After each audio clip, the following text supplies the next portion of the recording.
함께 봉독하시겠습니다. 안식일이 다 지나고 안식 후 첫날이 되려는 새벽에 막달라 마리아와 다른 마리아가 무덤을 보려고 갔더니 큰 지진이 나며 주의 천사가 하늘로부터 내려와 돌을 굴려내고 그 위에 앉았는데 그 형상이 번개 같고 그 옷은 눈같이 희거늘. 지키던 자들이 그를 무서워하여 떨며 죽은 사람과 같이 되었더라. 천사가 여자들에게 말하여 이르되 너희는 무서워하지 말라. 십자가에 못 박히신 예수를 너희가 찾는 줄을 내가 아노라. 그가 여기 계시지 않고 그가 말씀하시던 대로 살아나셨느니라. 와서 그가 누우셨던 것을 보라. 아멘. 요즘에 제 주변에 좀 결혼하는 사람들이 참 많이 있습니다. 오늘 여기 이렇게 꽃도 보면은 웨딩처럼 정말 하나님께서 부활하셨다라는 그 사실을 또 이렇게 우리가 한번 볼 수 있습니다. 그래서 특별히 그 사역자들이 이제 결혼하는 시기가 이렇게 정해져 있는데 5월에 많이 결혼합니다. 그리고 10월에 많이 결혼합니다. 근데 그 이유가 뭐냐면요. 그 토요일엔 또 사역자들은 결혼을 할 수가 없습니다. 다음 날이 주일이기 때문입니다. 그래서 토요일 날에는 결혼을 하지 못해요. 그럼 언제 결혼할 수 있냐? 쉬는 날에 결혼을 할 수 있는데, 그래서 보통 5월 5일, 그리고 또 하나 또 새로 생긴 10월 9일, 얼마나 감사한지요. 그래서 너는 5월 5일에 해라, 나는 10월 9일에 할게. 이런 이야기들을 많이 이렇게 나누곤 합니다. 우리가 그래서 제가 이제 최근에 이제 결혼하는 사람만 이제 3분이 되셔서 부럽기도 하고 그러면서 어디 가지? 제 주변 사람들만 3분이 가시는데 저는 언제쯤 주님 갈 수 있을까요? 믿습니다. 그래서 이제 제가 그 결혼을 하는 그분들을 보면서 참 결혼하는 그 사람들 가운데 큰 결심을 하게 되는 그 이유가 무엇일까? 개개인마다 분명히 다를 것입니다. 어떤 자는 경제적인 게 될 수도 있고, 어떤 사람에게는 또 가정적인 게 될 수도 있고, 어떤 경우에는 질병의 문제로 인해서 또 고민하게 될 수도 있고, 또 어떤 자들에게는 또 개개인마다 정말 각가지의 이유가 있을 것입니다. 그러나 결론적으로는 자신의 삶, 자신의 모든 것, 자신이 가지고 있는 아픔마저도 상대에게 내어주어야 한다는 것. 자기가 가지고 있는 그 모든 것을 상대와 공유한다는 것이 바로 그 결혼을 결심하는 이유입니다. 루터의 설교에 이러한 비유가 있습니다. 하나님과의 소유물 교환, 영혼과 그리스도가 하나 되게 함. 우리가 그 결혼 반지를 함께 공유함으로 인하여서 나의 모든 것이 상대에게 주게 되는 것처럼 우리 예수 그리스도와 개개인의 인격체에 대하여서 하나가 됨을 이야기하고 있습니다. 우리의 죄와 가난과 슬픔이 예수 그리스도의 것이 되고 예수 그리스도의 구원이 나의 것이 됨을 선포할 수 있는 것입니다. 우리는 예수 그리스도의 부활의 사건으로 인하여서 우리는 구원받음을 확신합니다. 십자가의 죽음으로 끝맺음을 맺는 것이 아니라 부활로 인하여서 예수 그리스도가 승리하셨다라는 것을 우리는 알 수 있습니다. 즉 우리는 예수 그리스도의 부활과 승리는 곧 나의 부활과 나의 승리를 이야기하는 것임을 알 수 있게 되는 것입니다. 그렇다면 우리에게 주시는 예수 그리스도의 승리, 예수 그리스도의 부활의 사건은 과연 무엇일까요? 예수 그리스도의 그 부활의 기쁨이란 과연 무엇일까요? 우리는 마리아와 그리고 대제사장을 그 모습을 보면서 우리는 알 수 있습니다. 안식일 다음 날에 동틀 무렵에 막달라 마리아와 다른 마리아 그리고 사가랴 그리고 또 한 여인이 함께 살로메가 함께 그 자리에 찾아갔습니다. 예수님 그 무덤 가운데 찾아갔습니다. 그런데 그때 강한 지진이 일어나고 하나님의 천사가 하늘에서 내려왔습니다. 천사는 돌을 굴려서 치우고 그 위에 앉았습니다. 그 엄청나게 두려운 모습, 그 모습은 번개와 같았다고 표현되고 있고 옷은 눈처럼 희었다고 말하고 있습니다. 경비병들도 같이 그 천사의 모습을 보았습니다. 얼마나 두려웠을까요? 마치 죽은 사람처럼 되었다고 성경은 말하고 있습니다. 천사가 그 여자들에게 말합니다. 두려워하지 마라. 너희가 십자가에 못 박히신 예수님을 찾고 있다라는 것을 알고 있다. 예수님 여기 계시지 않다. 말씀하신 대로 다시 살아나셨다. 와서 예수님이 누우셨던 곳을 보아라. 그리고 빨리 가서 제자들에게 이렇게 말하여라. 예수님께서 죽음에서 다시 살아나셨습니다. 그리고 먼저 갈릴리로 가셨습니다. 거기서 예수님을 뵐 수 있을 것입니다. 보아라, 이것이 내가 너희에게 전할 말이다. 그 여자들은 굉장히 놀랐을 것입니다. 그러면서도 재빨리 무덤을 떠나면서 두려우면서도 기쁜 마음을 그 안에 가지고 있었습니다. 깜짝 놀랐을 것입니다. 예수님 무덤에 예수님이 안 계시고 천사가 나타나서 말을 하는데 엄청나게 두렵고 떨리는 마음이 있었을 것입니다. 그러나 그 한편에는 예수님이 살아나셨다라는 그 사건 하나로 인하여서 그들은 매우 기뻤습니다. 정말로 예수님이 그 말씀하셨던 그 말씀 그대로 예수님이 살아나셨다. 와, 우리 빨리 가서 예수 그리스도를 전하자. 그때 예수님께서 여자들에게 나타나서 말씀하셨습니다. 잘 있었느냐? 여자들은 예수님께 다가가서 그분의 발을 붙잡고 절하였습니다. 그러자 예수님 말씀하셨습니다. 두려워하지 마라. 가서 너희 그 형제, 내 형제들에게 가서 말해라.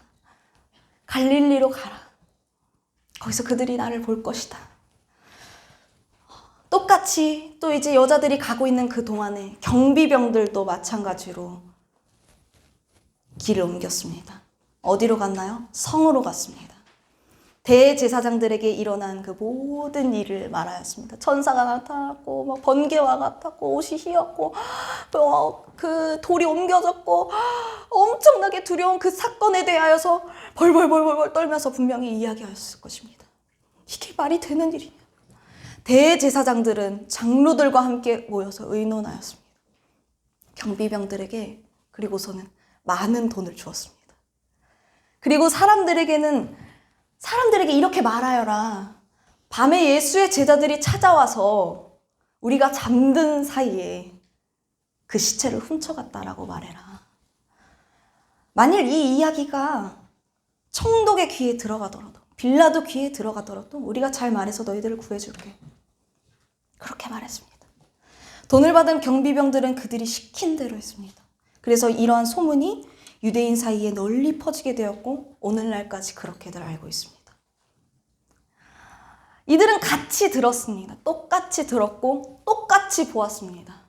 천사가 말하는 것, 그 두려움, 떨림, 예수 그리스도가 사라졌고 부활이 이루어졌다라는 그 사실에 대해서 목격하였음에도 불구하고 마리아와 경비병 그리고 대제사장은 너무나도 상반된 모습을 보였습니다. 한때에 예수 그리스도의 그 부활의 사건이 이루어지고 승천하신 뒤에 25년 정도가 지난 뒤 고린도 교회에서도 부활의 사건에 대해서 의심하는 일이 일어났습니다. 그때에는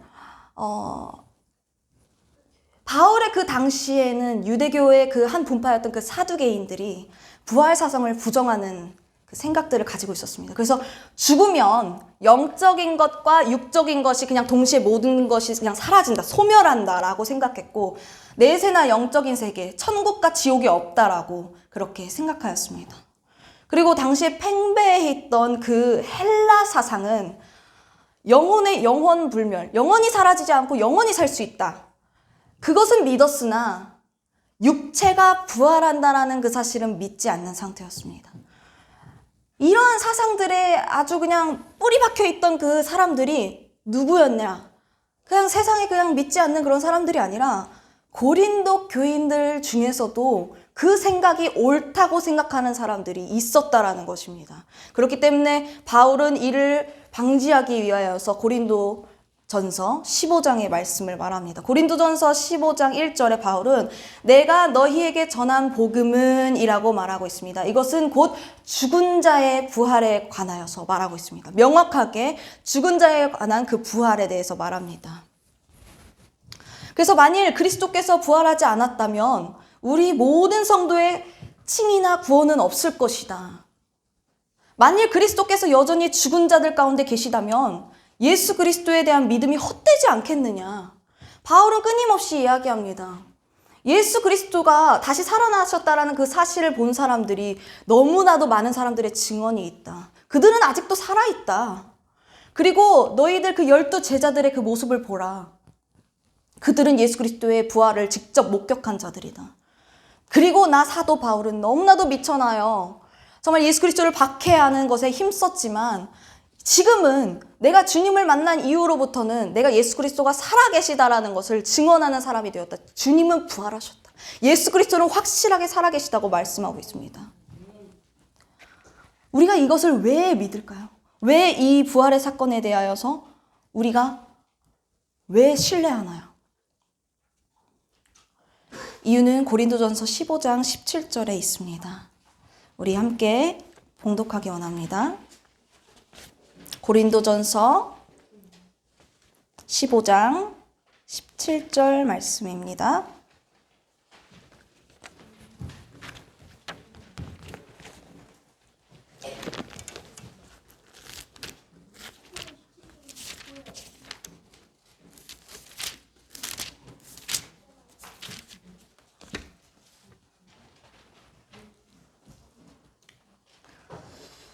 함께 봉독하시겠습니다. 고린도전서 15장 17절 282장에 있습니다. 신약 282장 고린도전서 15장 17절 말씀 함께 봉독하시겠습니다.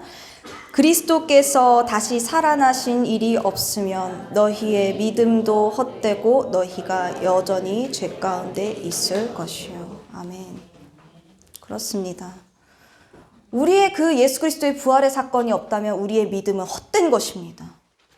우리가 믿는 이 믿음은 부활이 있기 때문에 의미가 있는 것입니다. 만약에 예수 그리스도가 죽고 없어졌다면, 사라졌다면, 그냥 사망 가운데 죽고 끝났다면 우리는 승리에 대해서 확신할 수 없습니다. 승리에 대해서 말할 수 없습니다. 그러나 예수 그리스도는 사망의 권세를 이기시고 승리하셨으며 우리에게 그 승리를 가져다 주셨습니다. 아멘?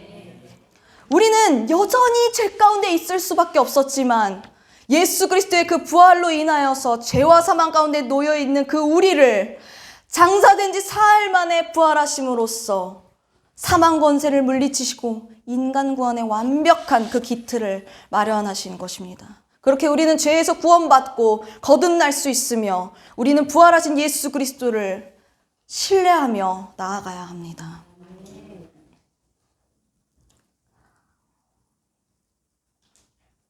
바울이 이렇게 확실하게 증언하고 또 마리아도 말합니다. 와, 예수님 정말 살아나셨다. 우린 또 이렇게 들었습니다. 우리 오늘 이렇게 또 말씀을 듣고 말씀에 대해서 우리가 읽고 함께 나누기도 하였습니다. 우리 함께 마태복음 28장 19절에서 20절 말씀 함께 봉독하기를 원합니다. 우리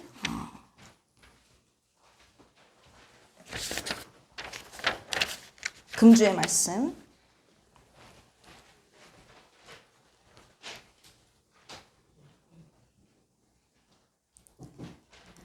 시작.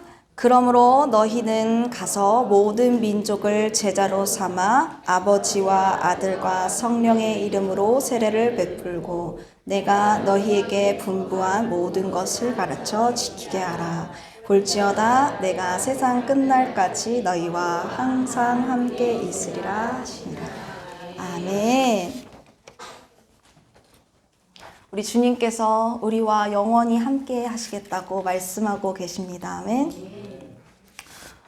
우리는 이 사실에 대해서 듣고 또 우리가 목격하였고 우리가 보았습니다. 우리가 때때로 어려움이 찾아올 때 주님 의지합니다 하면서 또 의지하지 못할 때에도 하나님께서는 꾸준히 우리에게 역사하시며 우리를 붙들고 계시고 우리에게 말씀하고 계십니다. 그래서 때때로 우리 가운데 정말로 예수 그리스도가 나를 위하여서 사셨다, 나를 위하여서 일하셨다라고 고백할 때가 있습니다. 그런데도 우리 마음 가운데 아직도 여전히 의심하는 마음이 사실 자리 잡을 때가 있습니다. 그것이 왜 그렇습니까? 우리의 생각이 주님으로 인하여서 죽고 우리가 다시 주님으로 인하여서 부활하여야 함에도 불구하고 우리는 그 순수한 믿음을 가져야 함에도 불구하고 우리는 여전히 나의 삶, 나의 생각, 나의 줏대, 나의 그 주관을 가지고 예수 그리스도를 판단하며 생각하며 그분의 부활을 생각하고 그분의 기적을 생각하고 그분의 영광을 생각합니다. 그래서 하나님께 영광을 올려드리는 그 방법마저도 인간적인 방법을 생각할 때가 있습니다. 내가 돈을 많이 벌어서 하나님께 영광 올려드리겠다. 내가 돈을 열심히 벌고 내가 열심을 다해서 하나님께 이렇게 순종하겠다. 하나님, 내가 정말로 주님 믿습니다. 정말 나에게 축복 허락하여 주시옵소서. 우리가 축복을 받는 것마저도 하나님께서 나한테 이렇게 축복하시겠지? 그런데 그 방법과 때로 다를 때에 주님 없다. 예수 그리스도 살아계시지 않다. 예수 정말 계신가? 하나님 어떻게 나한테 이렇게 하세요? 주님이 분명 살아계시고 나한테 이렇게 행하셔서 내가 이 일을 완성을 했습니다. 주님 하라고 해서 이 길 갔습니다. 근데 하나님 나한테 왜 이런 고난을 주시죠? 나에게 이런 어려움을 주시죠? 우리는 때때로 그런 의문 가운데 시달리곤 합니다. 그러나 바울은 그렇지 않았습니다. 바울은 명확하게 이야기합니다. 예수 그리스도의 부활은 확실한 생명을 준다. 예수 그리스도의 부활로 인하여서 우리는 기쁨을 얻었다. 우리가 함께 말씀 읽겠습니다. 고린도전서 15장 32절에서 34절 말씀입니다.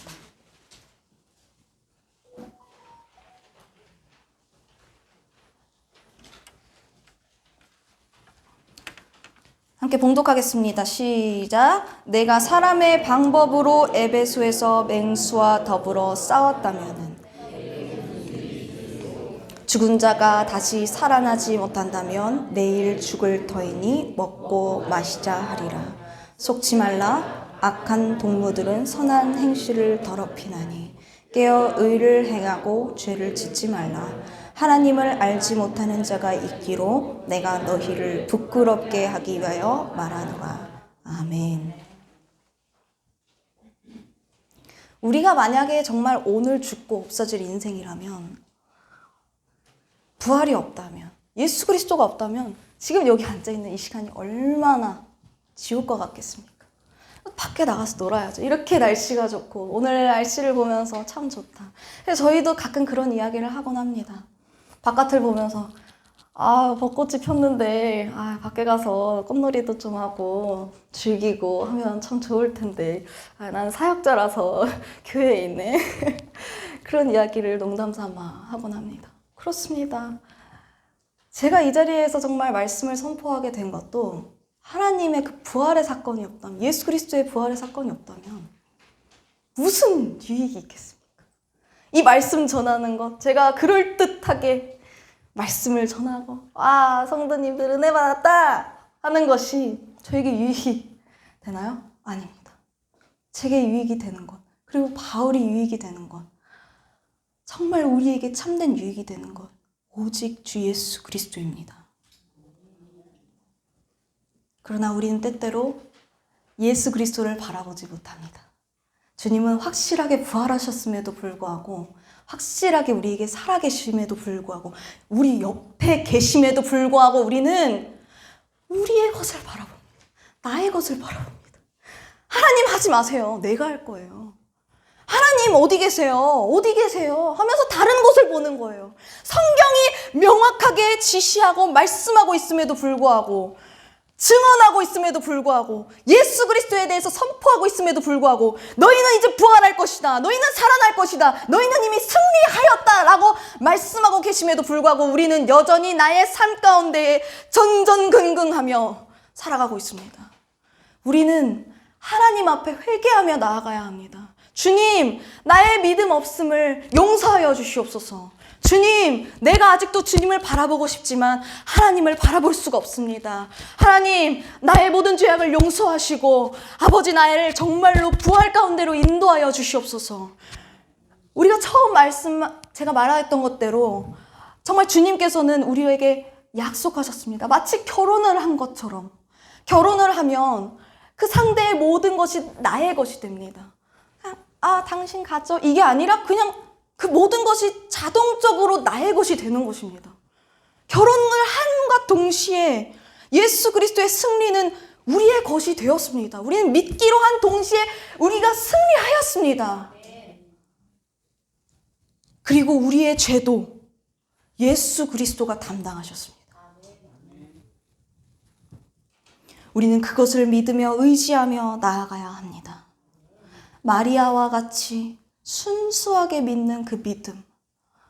정말로 예수님이 살아나셨다, 그 말씀대로 되셨다라는 그 말을 천사에게 들었을 때에 순수하게 아멘, 정말 그렇구나, 빨리 가서 제자들에게 전해야겠다라고 말했던 것처럼 우리는 믿어야 합니다. 그리고 우리는 대제사장들과 같이 되면 안 됩니다. 우린 똑같이 듣고 똑같이 보았습니다. 그러나 그들의 상황은 너무나도 달랐습니다. 우리는 순수한 믿음으로 나아가야 합니다. 대제사장들은 자신들의 이익 때문에 그런 짓을 하였습니다. 믿지 않았습니다. 그 부활이 자신의 것들이 되지 않았습니다. 그 알량한 자기 자신 앞에 있는 권력 때문에, 재물 때문에, 자존심과 자신의 그 모든 상황 때문에 자신의 구원은 바라보지 못했던 것입니다. 때때로 우리 마음 가운데 그럴 수 있습니다. 우리는 그것을 내려놓아야만 합니다. 마지막으로 우리는 바울과 같이 담대히 복음을 전해야 합니다. 우리가 예수 그리스도를 믿었습니다. 의지합니다. 그 부활을 바라봅니다.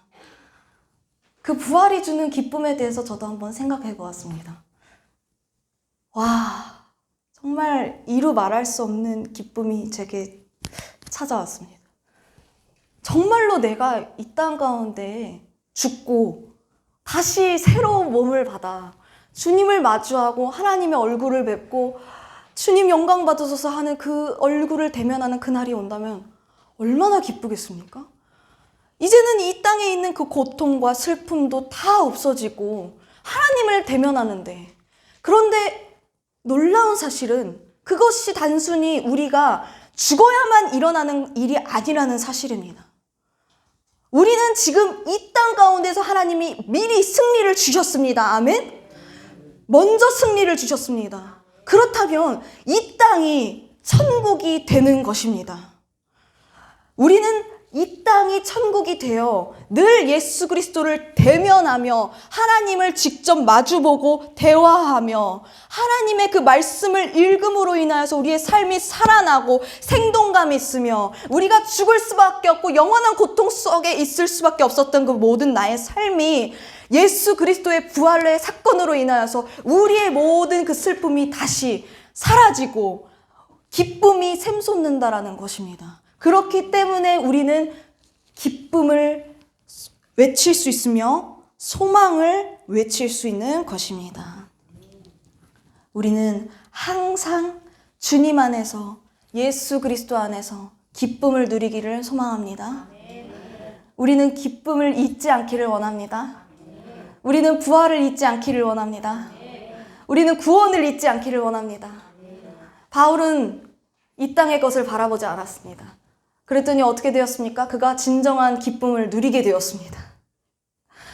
땅의 것을 생각하지 않게 되었더니 하나님께서 모든 것을 허락하셨기 때문입니다.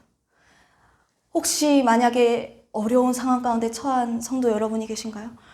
혹시 우리 학생들 가운데 아직도 공부로, 대학으로, 나는 어떤 인생을 살아야 할까? 아니면 대학은 갔지만 내 인생이 어떻게 이루어질까? 너무나도 답답하고 괴로운 상황 가운데 있나요?